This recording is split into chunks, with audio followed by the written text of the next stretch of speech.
우리 옆에 계신 분과 이렇게 인사하고 말씀 듣도록 하겠습니다. 성령을 따라 살아갑시다. 네, 성령을 따라. 아멘. 계속 이 인사말로 계속 하고 있습니다. 그것이 주제이기 때문입니다. 오늘 우리가 함께 나눌 그 말씀은 조금 교회에서 다루긴 민감한 그러나 너무 중요한 그런 주제가 될 것 같습니다. 교회에 혹시 범죄한 일이 있거든, 이런 주제입니다. 우리가 복음을 듣고 예수님 믿고 구원 얻은 성도들이 된 우리가 어떻게 살아가느냐에 한 그런 문제는요, 개인의 구원의 확신, 나는 정말 천국 갈 거야 라고 하는 그 확신과 결코 분리될 수 없는 일입니다. 나는 죽으면 천국 갈 거야 라고 하는 어떤 사람이 내가 이 세상에서 신자로 어떻게 살아가야 되는지는 별로 신경 쓰지 않는다면 이상한 일이라는 거죠.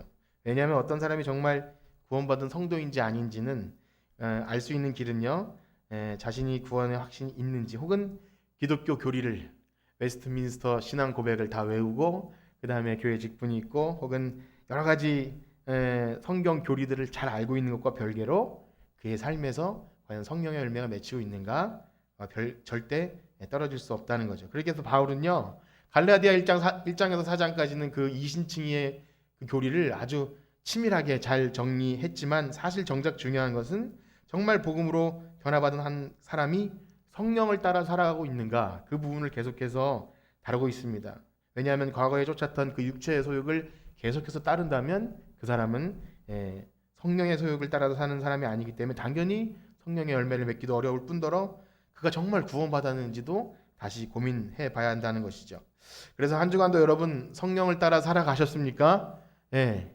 정말 그렇게 되기를 바랍니다. 성령님을 근심시키지 않고 기뻐하시기 위해 날마다 자기 속에 지저분하고 더러운 것들이 있다면 자꾸 청소해내고, 그리고 사랑으로 역사하는 믿음, 율법의 완성인 그 사랑으로 역사하는 믿음이 내 주변 사람들에게 조금씩이라도 이렇게 퍼져나가고 있는가를 확인하는 것, 그것이 바로 구원받은 신자라는 것이죠. 그리고 오늘은요, 그 흐름에 이어서 말씀드린 대로 중요한 주제인데, 그러면 그렇게 의롭다 인정받은 사람들이 모인 곳이 바로 교회 아니겠습니까? 교회 공동체. 공동체라는 말을 많이 쓰죠. 그 안에 문제가 발생하였을 때 과연 우리는 어떻게 하는 것이 좋은가, 그 이야기입니다. 어떤 사람에게 진짜 실력이 있는지 없는지는요, 평소에는 잘 모르지만 문제가 발생했을 때 드러나는 것 아니겠습니까? 난세의 영웅이 난다고 하듯이 교회에 아무 문제가 없고 그래서 다 좋은 사람만 있는 것 같아요. 인사도 친절하게 잘하고 그야말로 사랑이 많은 것 같고 아주 그냥 뭐 천사들만 모인 것 같다는 생각이 들다가도, 그때는 정말 그 사람이 성령으로 변화된 인격인지 원래 교양이 있는 사람인지는 잘 몰라요. 세상에서도 친절하고 인사 잘하는 사람이 있지 않습니까? 그런데 정말 중요한 것은 문제가 발생했을 때 과연 그 사람의 인격에서 성령님의 열매와 관련된 그거 나타나느냐 이거예요. 성령의 열매는 사랑과 희락과 자비와 온유와 양성과 사유와 오자 양 충원절, 이렇게 그런 것들이 우리 삶에, 그러니까 세상의 사랑 말고 진짜 참 사랑, 참 오래 참음, 참 충성. 그래서 사람들은요, 자기 자신을 생각하지 않고 어디 좋은 교회 없나 찾아가서 거기에 내가 앉아 있으면, 거기에 묻혀 있으면 자기가 좋은 사람이 될 거라고 착각하기 쉽습니다. 그래서 거기 있으면 나도 그런 좋은 교회에 좋은 사람이라고 생각하게 되기 때문에 문제가 발생하죠.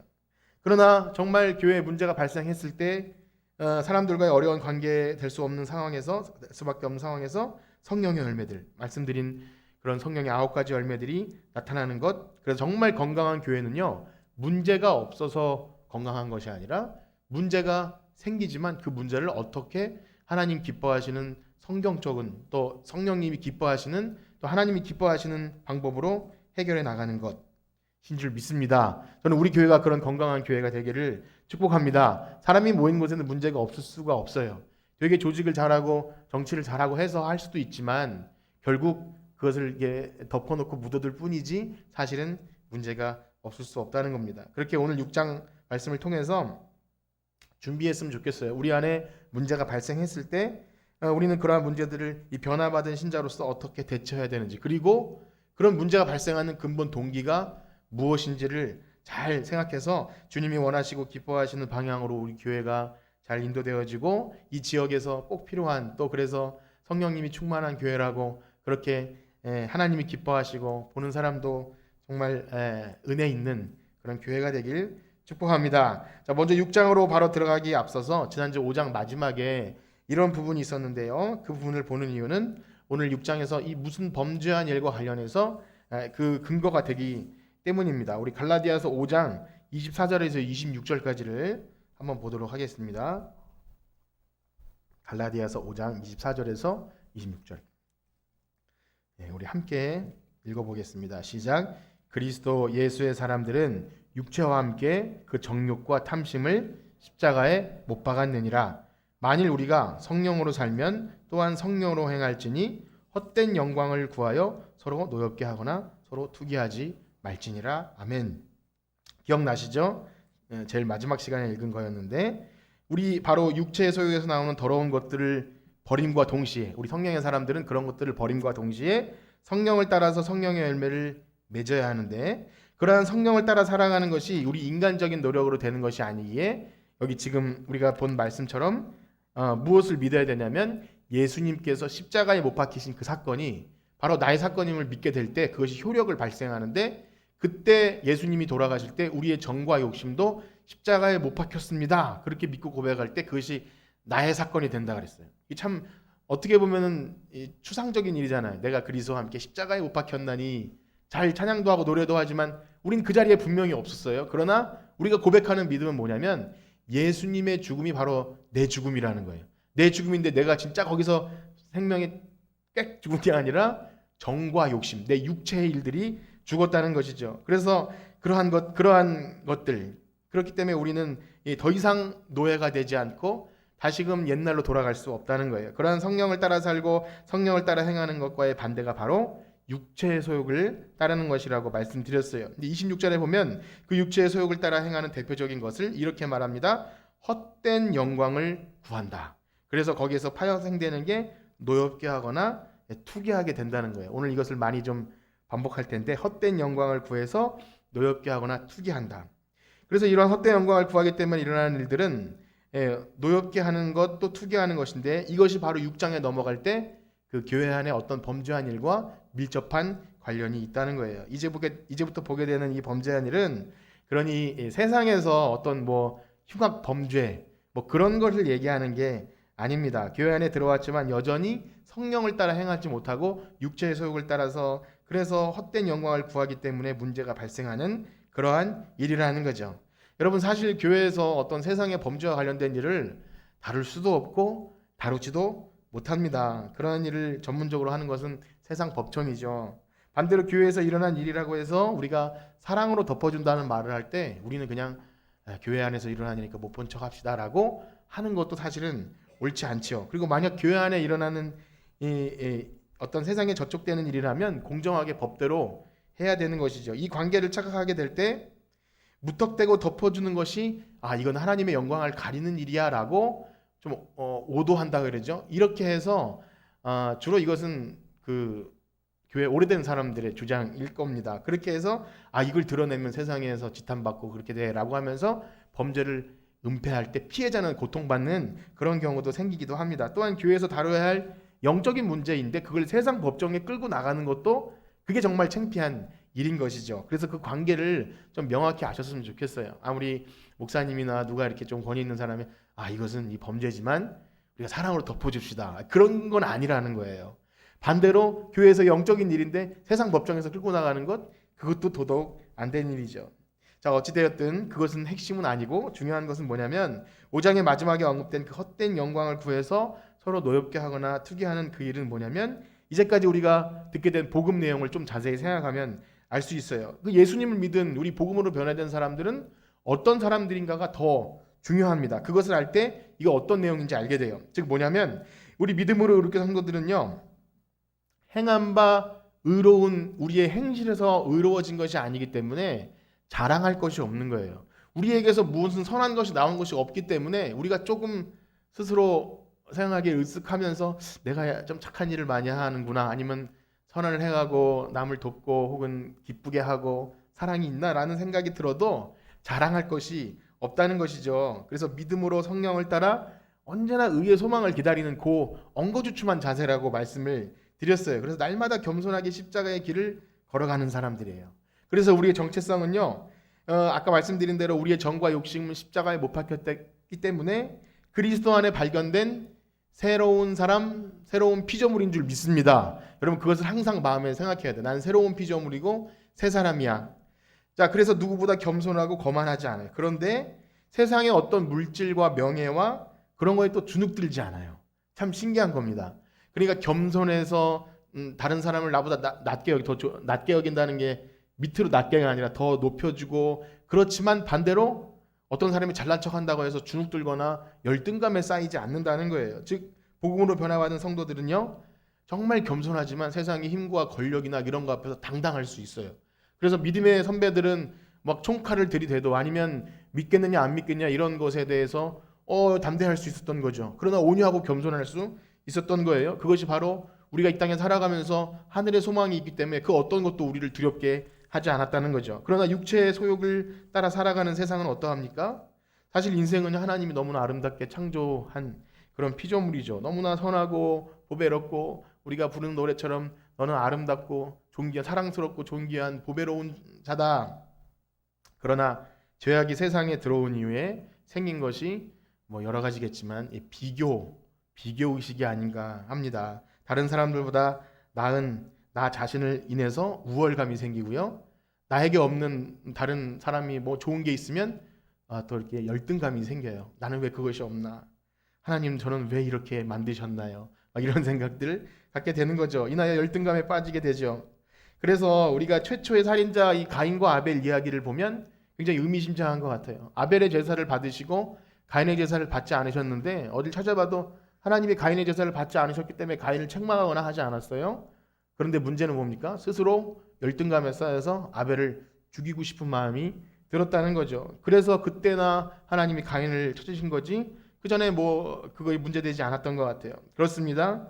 우리의 죄의 결과로 세상은 아무리 평등하고 공평하고 정의롭고 막 얘기하지만 학력과 재물과 직장과 또 타고 다니는 차와 집으로 계급이 생기고 그것으로 사람의 가치를 판단하는 것 같습니다. 그래서 뭐 이런 말을 참 그렇지만 금수저, 뭐 흙수저 이런 말이 있고 대기업 또 직원과 또 하천 노동자 뭐 이렇게 있지 않습니까? 그래서 최근에 있었던 일 중에서 참 마음 아픈 일이지만 어떤 의대생이 한강에서 술을 먹다가 죽은 사건은 너무나 슬픈 일이지만 뉴스화되고 사람들이 추모하고 이게 아까운 의사가 될 사람이 죽었어 하면서 슬퍼했는데 어떤 그 열악한 노동 환경에서 죽은 같은 비슷한 꽃다운 청년의 죽음에 대해서는 관심을 갖지 않아요. 매스컴도 그렇고 거기에 관심을 가지면 이상한 눈초리로 쳐다보죠.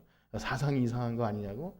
근데 똑같은 생명이고 똑같은 귀한 남의 집 아들이지만 그러나 어떤 집은 굉장히 막 아깝고 이렇게 하지만 어떤 집은 그렇게 되는 거예요. 뭐 우리의 모습이 다 그렇죠. 그래서 사람들은 그런 가치를 대접받기 위해서 스스로를 높이죠. 큰 집과 큰 재물과 좋은 직장과 그래도 사자 들어가는 직업을 가져야 사람들이 나의 죽음에 대해서 나의 생명에 대해서 귀하게 여기겠구나. 그래서 패자가 되지 않게 열심히 하지만 정작 있는 자는 더 가지게 되고 없는 사람은 거기에 올라가려고 애쓰다가 열등감만 더 생기는 것 같아요. 그래서 이런 말을 합니다. 뭐 사다리를 걷어찬다 뭐 그런 말을 해요. 개천에서 용나기를 간절히 바라는 자신만의 특별한 삶 하나님이 만드신 그 귀하고 보배로운 삶을 살아내지 못하고 비교해서 거기에 맞춰 살려고 하는 것이 우리의 불쌍한 인생이 아닌가 생각이 됩니다. 남들과 비교하다 보니 번듯한 그래서 집 한 채 그 어떤 나이가 되면 그런 거 소유하고 있지 않으면 이 나이가 되도록 뭐 했나라는 자괴감에 빠지기도 한다고 합니다. 또한 그런 것을 소유하면 뭔가 다 이루었다고 생각하고 싶을 것 같지만 거기에 계속된 욕망.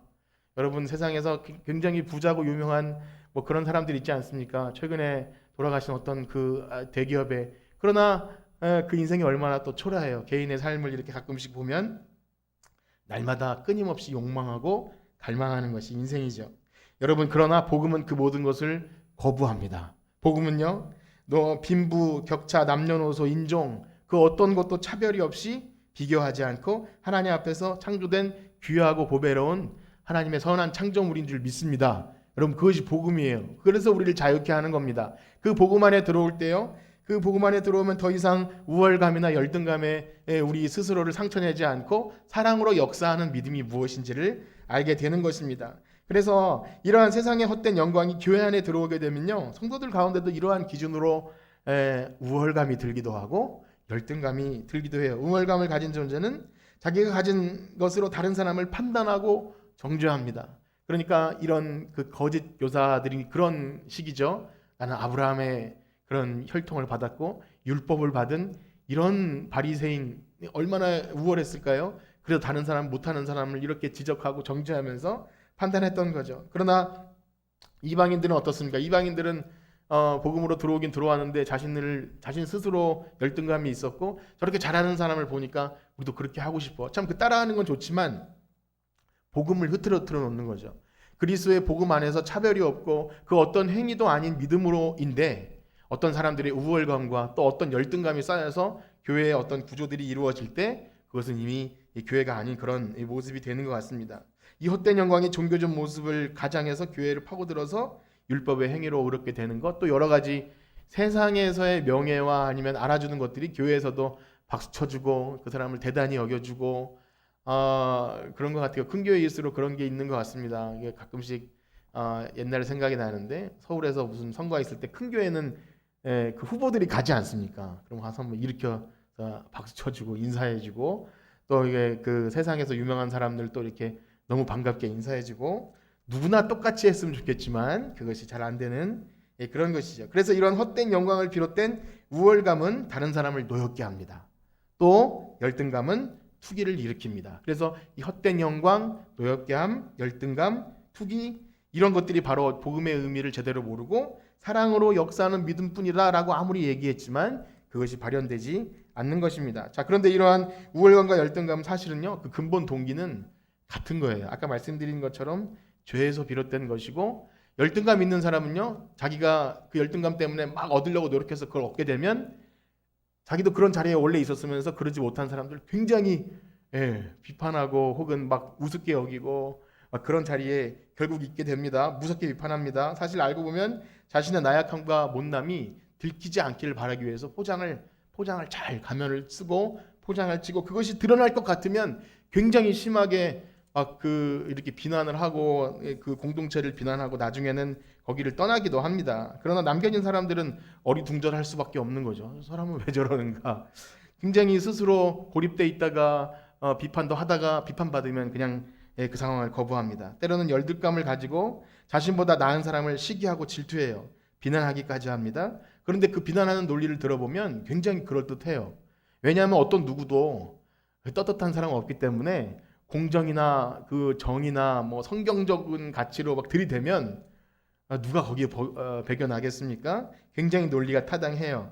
자, 그러나 신실한 신자는요, 그런 공격을 들을 때라도 회개해요. 그런 공격을 들을 때라도 하나님이 저 사람을 통해서 나에게 말씀하시는구나 하고 듣지만 열등감에 쌓인 신자는 같이 열이 받아서 부들부들 떨고 밤에 잠을 못 자면서 나에게 이런 말을 막 이렇게 한다는 거죠.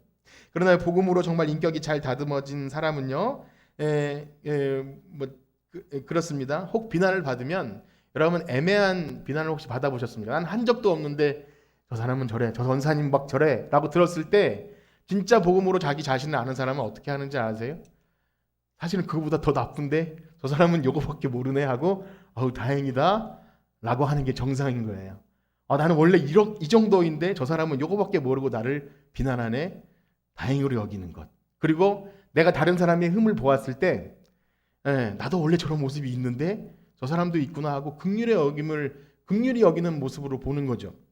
그런데 이 말이 자칫 이렇게 오해될 수 있어요. 그러면 그렇게 교회 안에 있는 일들은 다 죄인이고 다 긍휼히 여겨야 되니까 그냥 못 본 척하고 이렇게 두루뭉술 넘어가자. 그러면 또 되는 것입니까? 당연히 그것이 아니에요. 그래서 오늘 이 말씀이 존재하는 것입니다. 그러니까 사랑으로 덮어주는 것이나 아니면 그럼 율법으로 정죄하는 그것도 아니라면 무엇입니까? 우리 6장 1절 한번 읽어보겠습니다. 시작. 형제들아, 사람이 만일 무슨 범죄한 일이 드러나거든 신령한 너희는 온유한 심령으로 그러한 자를 바로잡고 너희 자신을 살펴보아 너도 시험을 받을까 두려워하라. 아멘. 바로 이것입니다. 온유한 심령으로 선량한 너희는 온유한 심령으로 그런 자를 바로잡고 너희 자신을 돌아보아 너도 시험을 받을까 두려워하라는 거죠. 여기 시작부터 형제들아 한 것은요, 이 교훈의 이 의미가 굉장히 이 중요함을 얘기합니다. 이 호칭은요, 교회 안에 이제 형제 자매를 말하는 거죠. 굉장히 친밀한 단어인데요. 사도 바울 스스로가 사도이지만 이 문제에 있어서 우리는 한 몸 된 가족입니다. 이렇게 접근을 하는 거예요. 이 문제를 이런 식으로 접근한다는 것은 굉장히 중요합니다. 왜냐하면 우리는 쉽게 아까도 뭐 사회적인 문제를 말씀드렸지만 어떤 문제 앞에서 어떤 한 대상을 비난하고 정죄함으로써 자기는 아니라는 것을 내세우는 것이 일반적인 우리의 모습이에요. 그래서 교회 안에 작은 교회 안에서 문제가 발생해도 그 사람 때문이야 라고 하면서 스스로 나는 아니라는 것을 드러내는 거죠. 그러면 아무런 문제 해결 의지도 없고 서로 상처만 입히고 마는 거예요. 그러나 중요한 것은 뭐죠? 한 몸이라는 거죠. 당신의 잘못이 오로지 당신 때문이 아니라 이건 우리 공동체의 문제다. 이렇게 바울은 접근하는 거예요. 그래서 문제 앞에 이런 한 몸 된 자세는 세상에서도 그렇지만 교회 안에서는 정말 중요한 것이라는 거죠. 특별히 그래서 갈라디아 성도들에게 바울은 신령한 너희는 이렇게 이야기합니다. 바울의 자세가 약간 바뀌었죠. 이제 갈라디아서 거의 끝나가는데 처음에는 너희가 어찌하여 그렇게 어리석도다 갈라디아 사람들아, 어찌 그렇게 복음에서 떠나서 다른 복음을 쫓아갈 수 있느냐, 어리석도다 하면서 막 혼내지 않았습니까? 그런데 여기서 형제들아 한 다음에 신령한 너희는 이렇게 얘기합니다. 그래서 이것이 어떻게 보면 여러 가지 해석 가운데 뭐 이건 아닌데 약간 비꼬듯이 너희들이 그렇게 신령하다면 이렇게 해라 라고 보기도 하더라고요. 물론 그런 것 같지는 않습니다. 그렇게 율법 잘 지키고 그런 너희가 그렇게 신령하다면 이렇게 해라. 근데 그것보다도 세번역에 보니까 이 신령하다는 것이 성령의 인도하심을 따라 살아가는 사람인 여러분이라면 이런 거예요. 이제까지 우리가 들은 말씀 그대로죠. 우리가 예수님 때문에 의롭게 되고 그러면 이제 우리가 성령님이 우리 안에 거하시고 우리는 성령을 따라 살아가는 성령의 열매를 맺는 사람들이에요. 그것이 바로 신령한 너희는 그런 것입니다. 그렇기 때문에 우리 신령하다는 단어가 우리 교회 안에 쓰일 때 어린 때 그런 느낌을 받습니다. 산신령. 그래가지고 약간 굉장히 홀리해서 뭔가 이렇게 신비로운 뭔가 나올 것 같은 그런 신령함. 그래서 어떤 목사님이나 능력 있는 어떤 기도 잘하는 권사님이나 그런 분들 할 때 신령한 그 목사님 참 신령해. 그런데 그런 단어의 뜻이 어떤 개인의 은사나 신비적인 영성의 이야기로 이해하기 쉽지만 그것이 아니라 바로 이 관계 안에서 과연 성령의 열매가 드러나고 있는가, 그것이 바로 성령 충만한 모습이라는 거예요. 그러니까 우리가 이 교회 안에서 정말 성령 충만한 사람의 모습은 관계로 나타난다는 거죠. 여러분 그것을 잘 이해하기를 축복합니다. 정말 능력 있고 은사가 있고 기도 많이 하고 정말 그 하나님이 기뻐하시는 그런 말씀 혹은 기독교 교리 혹은 누가 물어봐도 할 수 있는 그런 모든 것들은요, 누군가 만나서 그 사람이 어떤 관계를 만들어 내는가를 보면 된다는 거예요. 그래서 여기 이제 우리가 이렇게 보게 될 때 신령하다, 누가 신령하다라고 하면 정말 온유하고 겸손한 모습으로 상대를 대하고 있는가, 그렇게 보면 될 것 같아요. 그렇습니다. 지금 바울이 시작하는 여기 무슨 범죄한 일은 바로 신자들 간의 헛된 영광을 구해서 그 관계가 깨어지는 그런 문제들을 다루고 있는 것입니다. 이 한 교회 공동체 안에서 헛된 영광, 즉 복음을 제대로 이해하지 못하고 세상의 육체의 소욕대로 세상 자랑거리와 자기의 어떤 의로움을 내세우는 것들 때문에 우월감이 생기고 열등감이 생기는 그런 문제를 일어나는 일을 전제로 하죠. 자, 그런데 그러한 자들이라 할지라도 어찌되었든 바울의 말대로 한 형제요 한 자매라는 거예요. 예수님도 가라지를 보면서 그대로 둬라, 마지막 때까지 그대로 둬라, 그렇게 한 이유는 알고까지 상할까 두려워하는 것처럼 우리는 몰라요. 우리가 만약에 이런 말씀을 들으면서 저 사람은 아닌가? 저 사람은 가라지인가? 이렇게 생각하면 절대 안 되는 겁니다. 그것은 주님께서만이 아시는 거기 때문에 우리는 할 수 있는 것은 말씀대로 온유한 심령으로 바로 잡는 거죠. 그렇기 때문에 가장 중요한 자세는 온유한 심령이에요.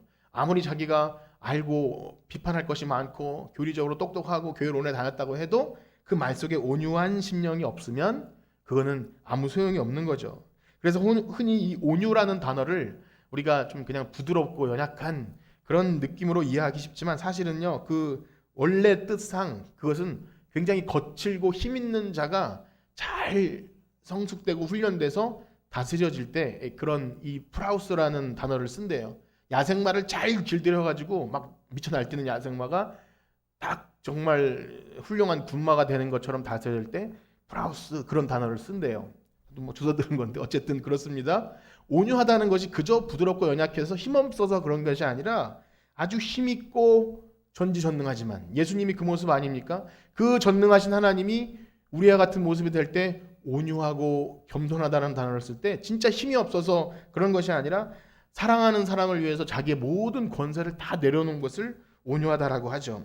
그렇습니다. 우리가 누구나 다 비판할 수 있어요. 다 옳은 소리 할 수 있고요. 어떤 상황을 보면 누구든지 얘기해 보라 그러면 다 한마디씩 할 수 있습니다. 우린 바보가 아니에요. 그래서 우리 한 형제 자매에게 교회 안에 이런 일이 생길 때 만약에 세상의 시각으로 잣대를 갖다 대면 너덜너덜해질지도 몰라요. 우리의 그런 날카로운 시선들.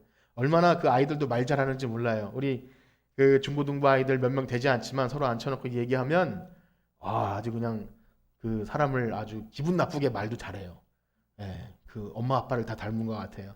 이렇게 서로 한마디씩 툭툭 던지면 기분이 금방 상할 것처럼 아주 상대방의 그 약점을 꿰뚫어서 말을 잘합니다. 이런 말 드리는 것은 우린 다 바보가 아니고 그런 약점과 흠잡힐 것이 무엇인지 잘 알고 있어요. 근데 정말 중요한 건 온유한 심령이 우리에게 있지 않으면 상대방은 절대 그 자리에서 돌아오지 않는다는 거죠. 그리고 우리가 이 온유하게 해야 될 이유는 바로 우리를 예수님이 온유하게 그렇게 사랑으로 기다려 주셨다는 거예요. 그리고 우리 자신이 언제든지 넘어질 수 있다는 것을 우리가 알고 있어야 된다는 거죠. 우리는 이제 안 넘어질 거라고 생각할 때 우린 비판하기 쉽잖아요. 그러나 우리도 언제든지 시험에 걸려 넘어질 수 있다는 것. 그래서 그러한 생각을 하게 될 때 잘못한 사람을 비판하면서 은근히 나는 그렇지 않다라는 것을 드러내는 오류에 빠지게 되지 않는 것입니다. 이런 사람을 이따 3절에 보면 자신은 아무것도 아니면서 된 줄로 생각하는 스스로 속이는 자라고 합니다. 우리는 절대 이렇게 되어서는 안 됩니다. 우리는 누구도 자랑할 것이 없고 누구도 우쭐을 댈 것이 없는데 만약에 그렇다면 스스로 속이는 자죠. 우리가 주로 혼내는 대상이 있다면 여러분 누굴 혼내는 일이 있으신지 모르겠는데 직업상 학교 선생님이 아니시라면 주로 집에 가면 아이들을 혼내죠. 아이들을 혼내고 그런 일들이 우리에게 있을 텐데 그때 혼내는 과정 속에서 주로 하는 말이 넌 도대체 누굴 닮아서 그러니 어떻게 넌 그럴 수가 있니? 라고 이렇게 말을 내뱉습니다. 사실은 그 아이가 누굴 닮았겠습니까? 바로 나를 닮았겠죠. 나 자신의 모습을 그대로 보고 배우고 또 그 DNA가 그 속에 들어있죠. 그런데 그럼에도 불구하고 너는 어떻게 그렇게 할 수가 있니? 넌 어떻게 그렇게 할 수가 있냐고 막 굉장히 심각하게 얘기할 때 그 분노가 그 아이에게 전해지는 것을 보게 됩니다. 사실은 그런데 그 아이의 모습이 우리 모습이고 우리는 좀 약아서 체면도 체리고 고도의 수법으로 서로를 공격할 따름이지 우리도 그렇게 서로를 공격하고 비난하고 애들처럼 싸우지 않습니까? 우리가 훨씬 더하면 더했지 애들은 금방 화해도 하잖아요. 근데 어른들은 화해도 잘 안 하지 않습니까? 어쨌든 그것이 우리의 모습임에도 불구하고 다른 사람을 그렇게 혼낼 때 그렇게 너는 어떻게 그럴 수 있냐라고 혼낼 때 그 아이는 변하지 않는 것을 보게 되죠. 그렇다고 해서 그냥 나도 그런 모습이니까 너도 그냥 그렇게 살아라고 할 수는 없는 것 아닙니까? 그래서 필요한 것이 바로 온유한 심정으로 그 아이의 나의 분노를 쏟아내는 것이 아니라 온유한 심정으로 자녀를 노엽게 하지 않는 것, 그것이 너무 중요하죠. 그래서 특별히 여기 바로잡고라는 표현은요, 정형외과에서 쓰는 그 의학 용어래요. 그래서 뼈가 탈골되었을 때 이렇게 바로잡는 때 쓰는 단어인데, 그러니까 고통이 있어도 그걸 바로잡는 거죠. 잘라내는 수술이나 절단하는 그런 것이 아니라 아프지만 바로잡는 것. 그것이 바로 온유한 심령으로 형제를 바로잡는 일이라는 거예요. 복잡하죠. 굉장히 복잡한데 그래서 이게 복잡하기 때문에 2절에 이렇게 표현합니다. 갈라디아 6장 2절 읽어볼까요? 시작. 너희가 짐을 서로 지라 그리하면 그리스도의 법을 성취하라. 짐이라는 거예요. 이 짐을 지라는 거예요. 그러니까 짐은 노예가 지는 건 아닙니까? 사랑으로 사랑의 종으로서 섬기는 마음으로 서로 짐을 지라는 거예요. 즉 다 하고 싶지 않은 일이라는 거예요. 형제를 바로잡는 일은 하고 싶지 않은 일이에요. 예, 아무리 잘난 사람도 하고 싶지 않은 일입니다. 즉 우리가 교회에서 친절히 인사만 하고 좋은 이야기만 하면 좋잖아요. 예배 시간 전으로 안녕하세요 인사하고 또 보세요 인사하고 가면 너무 좋은 거잖아요. 그런데 그 형제 그 자매의 어떤 분의 좀 옳지 않은 그런 모습이 나타나요. 그럴 때 얘기를 해주고 싶다가도 부담되잖아요. 뭔가 내가 뭐가 잘났다고 당신이나 똑바로 하세요라는 소리 들으면 어떡합니까? 그런데 그럼에도 불구하고 염려가 있지만 못 본 척하지 않고 얘기하는 것. 얘기하려다가도 이런 경험 있으시죠? 아휴, 내가 뭘 그런 얘기를 해. 안 물어보고 안 궁금해 할래라고 하면서 안 볼랜다 하는 경험 여러분 있지 않습니까? 그러나 그것은 온유한 심정이 아니고 또 형제를 서로 짐을 나눠지는 것이 아니라는 거예요. 그리고 그것이 곧 그리스도의 법을 성취하는 거랍니다. 누가 그걸 하고 싶겠어요? 누군가에게 당신 이런 건 좀 아니지 않습니까? 라고 얘기하는 것 온유한 심령으로 해야 된다 그러죠. 그러니까 누가 그거 하고 싶겠습니까? 그러나 그 짐을 지기를 축복합니다. 예, 아무도 뭐 졸라서 대답을 안 하신 건지 아니면 너무 어려워서 대답을 안 하신 건지 모르겠지만 우리가 그걸 짐을 져야 곧 그리스도의 법을 성취하는 거래요. 예, 성령 충만한 사람, 신령한 사람은 그것을 감당하라고 합니다. 우리는 이미 성령의 열매를 들었어요. 진짜 사랑, 진짜 오래 참은, 진짜 온유와 절제, 충성은요 그냥 서로 간에 좋은 미소, 겉보기만 친절한 인사 그거에 그치는 것이 아니라 혹시 상대방이 옳지 않은 일을 할 때 체면을 무릅쓰고 얘기해 줄 수 있는 것.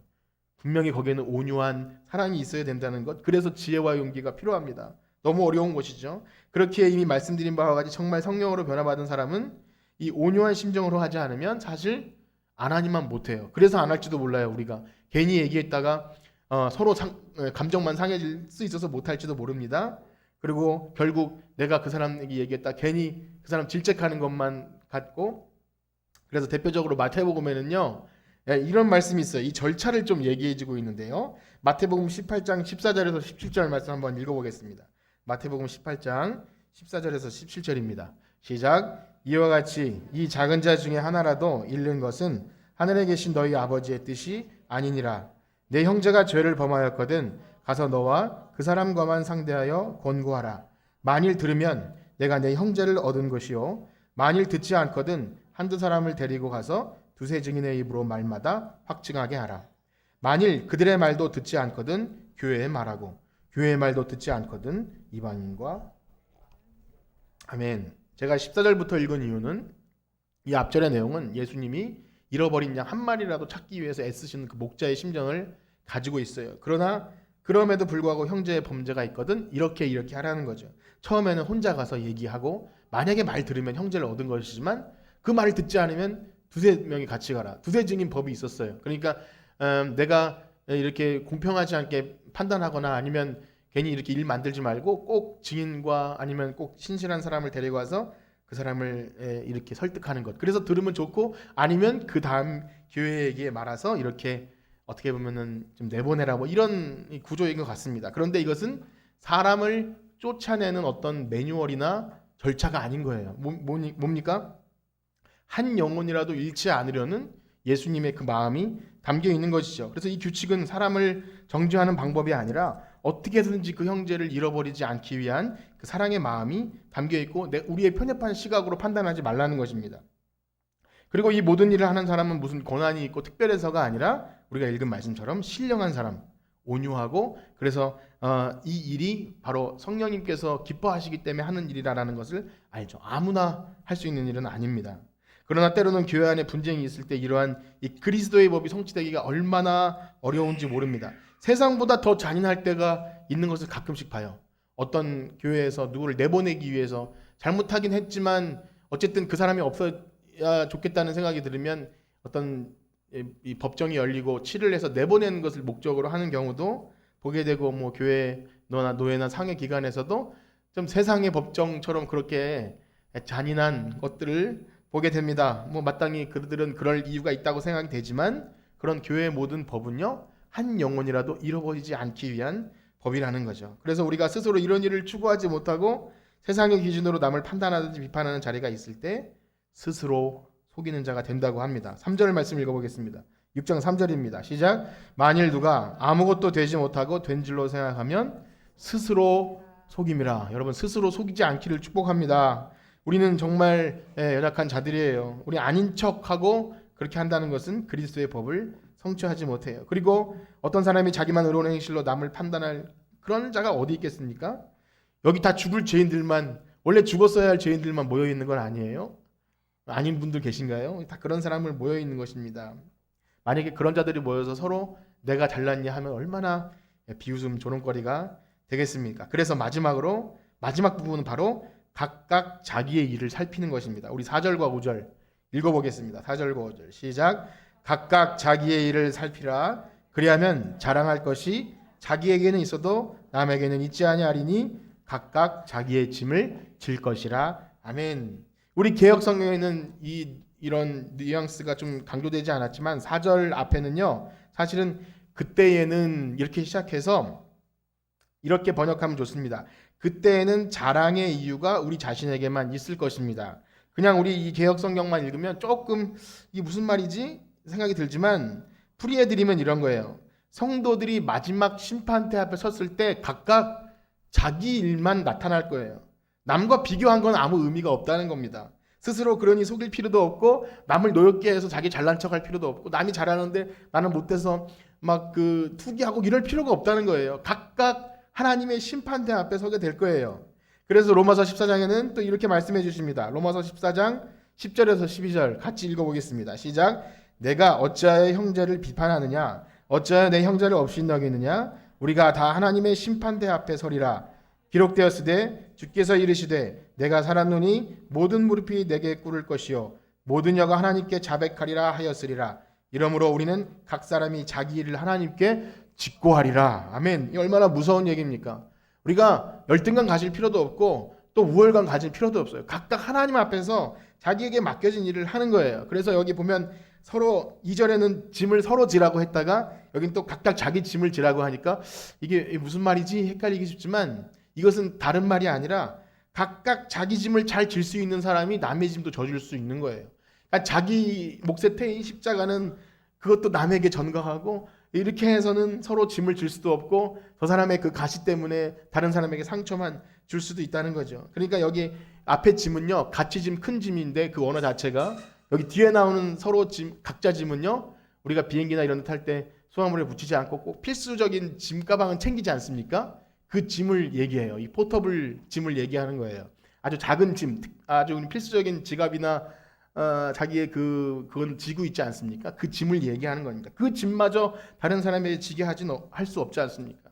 만약에 어떤 교회 오래 다닌 성도가 자기의 뭐 손가방이나 아주 작은 것인데 내 거 줘달라고 이렇게 하면 기분 별로 안 좋은 거 아닙니까? 그래서 그런 일이 어디서 있었다 그랬는데 그 장난인지 모르겠는데 내 거 들어줘라고 했을 때 얼마나 그 우스운 거예요.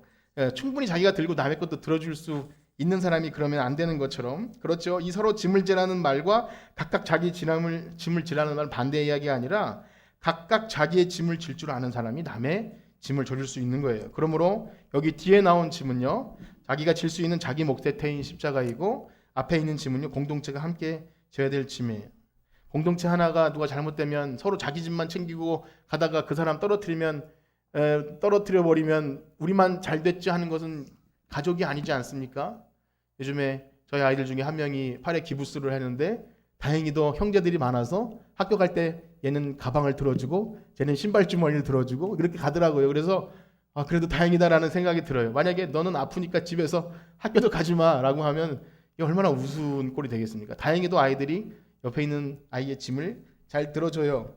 어쨌든 공동체는 그런 겁니다. 누가 한 명이 아프거나 그러면 야, 넌 좀 빠져 이것이 아니라 서로 같이 군대사나 이런 데 많이 하죠. 막 총 들어주고 군장 들어주고 그것은 다 그 선을 통과하기 위해서 같이 가는 거죠. 여러분, 이 일은 누구에게나 요청되는 것이 아니라 바로 성령을 따라 살아가는 사람들에게 요청되는 것인 줄 믿습니다. 여러분, 성령을 따라 살아가는 사람들이시죠?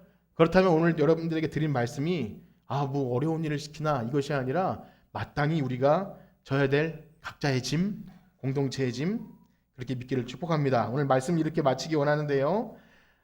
우리가 복음으로 말미암아 자유를 얻은 자유자이지만 사랑의 의무를 가진 사랑의 종들입니다. 그래서 성령을 따라 살아가야 되는데 이 성도로서 성령을 따라 살아가는 삶은 개인 경건에 그치는 것이 아니라 공동체에서 내가 어떻게 사랑의 열매가 드러나는지가 더 중요하다는 거예요. 그래서 평온할 때보다 문제가 생겼을 때 여러분들의 그 믿음이, 여러분들의 성령의 열매가 드러나기를 축복합니다. 여러분, 예배만 드리고 돌아가도 될 성도들은 없어요. 나는 원래 예배만 드리고 돌아가는 사람이에요 라고 말할 수 있는 사람은 아무도 없어요. 나는 자유하니까 저는 건드리지 마시고 일시키지 마세요 라고 말할 사람은 없어요. 그런 사람이 있다면 그 사람은 복음을 이해하지도 못했고 나에게 사랑의 종이 되어주신 예수님의 사랑도 모르는 것이요. 그래서 요즘에 그런 관계들이 다 불편하고 어려워서 큰 교회 가서 예배만 드리고 또 온라인으로 한다든지 하는 그런 병적인 현상이 있는데 뭐 가난한 성도라고 하죠. 물론 이해는 됩니다. 교회에서 상처를 받고 여러 가지 때문에 그런 건 인정되지만 그러나 공동체를 포기하는 것은요 그리스도에게서 끊어지고 은혜에게서 떨어지는 거예요.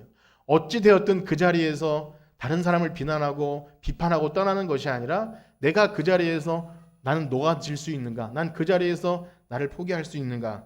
그런 바라기는요 오늘 우리가 함께 서로 짐을 지고 각각 서로 돌아보아 사랑과 선행을 격려하는 그런 함께 짐을 지고 가는 우리 모두가 되기를 축복합니다. 우리 찬양 드리고 마칠 텐데요. 이 짐, 내 몫에 태인 십자가, 주님 다시 오실 때까지 이 십자가, 나의 십자가 지고 가겠습니다. 그래서 이제 코로나 시기가 끝나면 할 일이 많아질 것 같아요. 우리가 지금 활동하는 것이 너무나 미약하고 그래서 우리 왜 이렇게 활동 안 하는지 물어보시는 분도 계시지만 좀 슬슬 몸을 푸시고 백신도 맞고 준비하셔서 우리가 할 일을 드릴 때 잘 준비되었다가 잘 하시는 준비하시는 여러분들에게 축복합니다. 우리 찬양 드리시고 기도하고 마치겠습니다.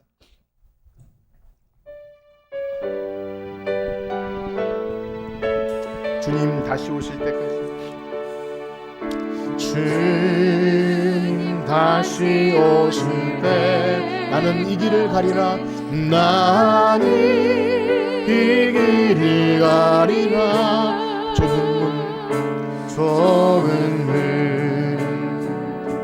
좁은 길 나의 십자가 지고 나의 십자가 지고 나의 가는 이 길 끝에서 나의 가는 이 길 나는 주님을 보리라 나는 주님을 보리라 아멘 영광에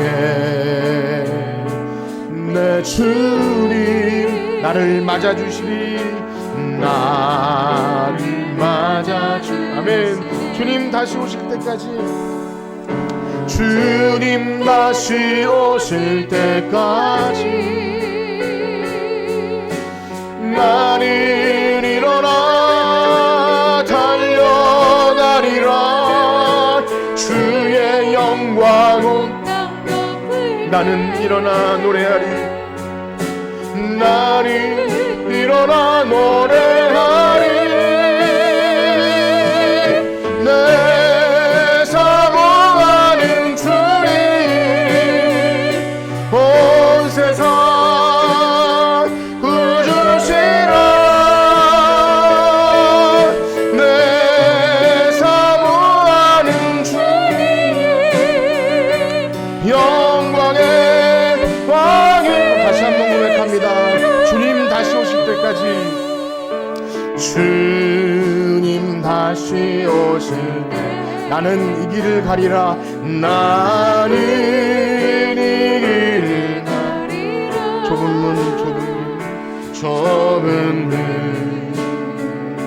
좁은 길 나의 십자가 지고 나의 십자가 지고 아멘 나의 가는 이 길 끝에서 나는 주님을 보리라 영광에 내 주님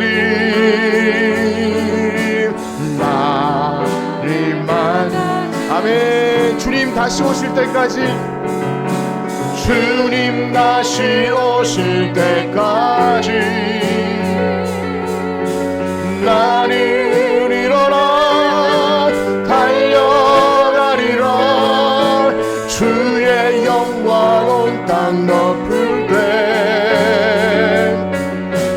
나는 일어나 노래하리. 내 사모하는 주님 온 세상 부르시라.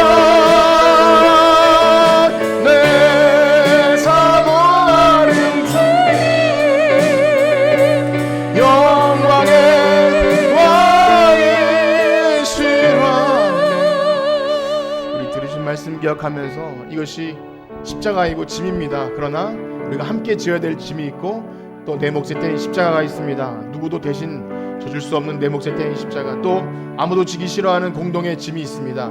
그러나 교회는 그것을 함께 지고 걸어가는 것이 그리스도의 법을 성취하는 것입니다. 한 몸 된 교회가 서로에게 우월감이나 또 열등감으로 헛된 영광을 구하는 것이 아니라 성령님을 쫓아서 그리스도의 몸된 교회가 온전히 이루어질 수 있도록 우리를 사용해 주시옵소서. 우리 이런 마음 가지고 주의 이름으로 부르짖고 기도합니다. 주여, 주여, 주여. 하나님, 우리를 사용하여 주시옵소서. 연약하고 미련하지만 우리가 주님의 짐을 대신 들어드리기 원합니다. 나의 남은 육체에 주님의 고난을 채우길 원합니다. 그것은 형제를 돌아보는 일입니다. 하나님, 세상에서는 간섭하기 싫고 서로에게 짐 지우기 싫은 부담되는 여러 가지 일들이 있다 할지라도 우리는 모른 척 할 수가 없습니다. 왜냐하면 그것은 우리의 몸이기 때문이고 우리 자신이기 때문입니다. 그리스도께서 피 흘려 값주고 사신 한 생명이기 때문입니다. 하나님, 함께 가는 귀한 형제를 자매를 위해서 나의 체면과 나의 고상함을 내려놓고 하나님, 그를 위해서 기도하며 온유한 마음으로 성실하게 그들을 권고할 수 있는 우리 모두가 되게 하여 주시옵소서. 하나님, 아무도 하기 싫어하는 그 일을 내가 하게 하여 주시고, 하나님, 그렇다고 내 몫에 떼인 그 십자가를 내 성난 것을 다른 사람에게 전가하지 않도록 하나님, 우리에게 그러한 은혜를 허락하여 주시옵소서. 하나님, 우리가 무엇입니까? 우리 하나님의 백성들입니다. 성령을 쫓아 살아가는 사람들입니다. 육신의 소욕을 가지고 헛된 영광을 구하지 않도록 하나님, 우리와 함께하여 주시옵소서. 한 주간 세상에서 살아가는 동안도 성령님이 함께 하시기 때문에 하나님, 우리의 혈기와 우리의 욕심과 우리의 모든 것들을 내려놓습니다. 하나님, 온유한 심령으로 형제를 바로잡아서 예수 그리스도의 몸된 공동체가 바로 세워질 수 있도록 우리와 함께하여 주시옵소서. 하나님, 감사합니다. 우리의 힘으로 안 되고 능으로 안 되니 성령이 우리를 감동시켜 주시옵소서. 아멘. 감사합니다. 인도하여 주시옵소서. 이제는 우리 주 예수 그리스도의 은혜와 하나님의 무한하신 사랑하심과 성령님의 교통하심이 성령님의 인도를 따라서 하나님의 기뻐하시는 몸으로 서로 짐을 지고 각자 짐을 지고 주님을 맞이할 수 있는 그러한 성전교회 성도들 머리 위에 이제로부터 영원토록 함께 있을지어다. 아멘.